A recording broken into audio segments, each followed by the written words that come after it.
I just wanted to show you guys how powerful some of these old machines are. So this machine is I think it was 1908 or 1916, something like that. I really don't remember. It's a Singer model 66, I believe, the red eye. And the reason I choose these machines for more heavy duty work, I want to show you the way that I work on industrial machines normally, and the way that the needle bar sits on this machine is pretty distinct. So here it is, you see? So in a lot of machines, the needle bar basically just goes all the way up, and it's got one little screw that holds it in place, which is a very weak system. So after you've adjusted it a couple times, you're kind of screwed. It doesn't seem to hold very well. And if you're sewing something very thick, you obviously need the needle bar to be very strong. So the way that this one works, it seems to be very powerful. It seems to hold very well. I'm not entirely sure why. Maybe there's a groove back there. I'm not 100% sure, but these I've never had.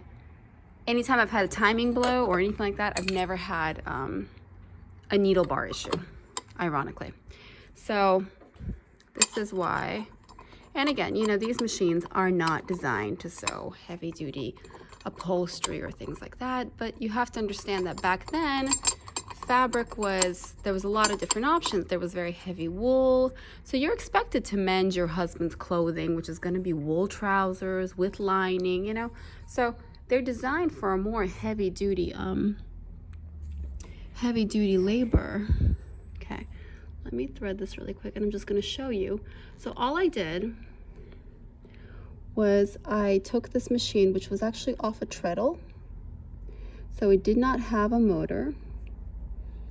And I got these from one guy who collected like 10 of these from a hoarder, which is super cool. So I didn't change it. I actually replaced a spring in my tension mechanism, because if you're sewing something very heavy, you need to have very strong tension. So I'm pretty tight up here, and I'm using a very heavy thread, and I'm using nylon on the bottom. I could be using the same on top. I just don't happen to have a small spool. So again, and I'm also very tight on the bottom. I tightened my case. Okay. So let me show you what I'm doing. I replaced my motor. Well, I put in a motor, which is 1 amp. I would normally go 1.5 amp. The thing I forgot to mention, the other thing I did is I actually lifted the foot. So you're going to take this off, and you're going to loosen the screw that holds your presser foot, and you're going to raise it up a little bit if you're sewing something that's very bulky or very heavy. So that was one thing that I did. So I did forget to mention that. Okay. So people ask me all the time, like, oh, hey, because I restore machines for fun, not for work. Do your machines, because I do sell them sometimes, do your machines sew leather? And it's like, I always tell them the same thing. Do they? Sure. You can sew leather with many things. Should you? A whole different situation. So here, you see there's resistance. So what we're gonna do is we're going to pierce it manually, and we're gonna look for a spot that it pierces smoothly. You're not trying to force the machine to do something it doesn't want to do. Sometimes you have, spots that are just not gonna go. This is perfect, there we go.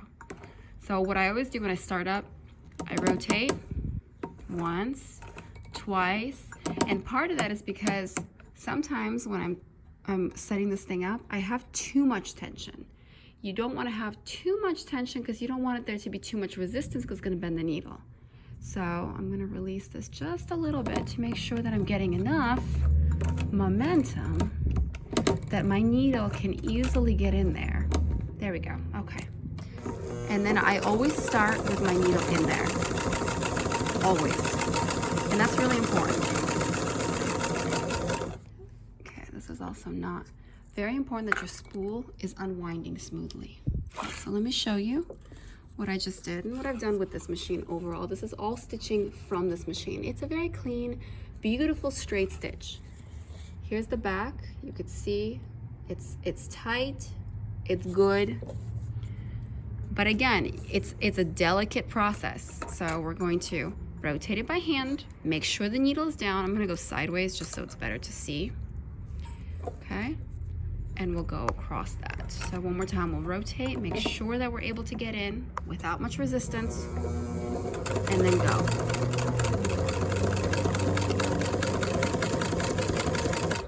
Okay, sorry, there's an extra thread there from what I didn't cut, but here you go. You could see it traveling along the side, you see? And same thing along the back, it's traveling right here along the side. It's a very good stitch. But again, you know, this is not what this machine was designed for, but I'm showing you the capability. So if I was to do this again, I have a 1 amp motor just because I took it off of a machine that was not worth working on. But I would put a 1.5 if I was gonna do this. On the other hand, having a motor that's not as strong actually lets me know when my machine is resisting too much. So like if I'm pushing my foot pedal down and I'm getting resistance, I don't want the motor to force it to go because I want to know what's going on. So I'm going to rotate it by hand a couple times before I'm going to run it. So maybe it's good to have a 1 amp motor. Like, see, too much resistance. So let me rotate it once or twice and see, make sure I got my momentum, and then we can go. Okay, there we go. But yeah, these machines can sew through leather. Can. Okay, I hope that you guys enjoyed that little demo. This is going to my friend.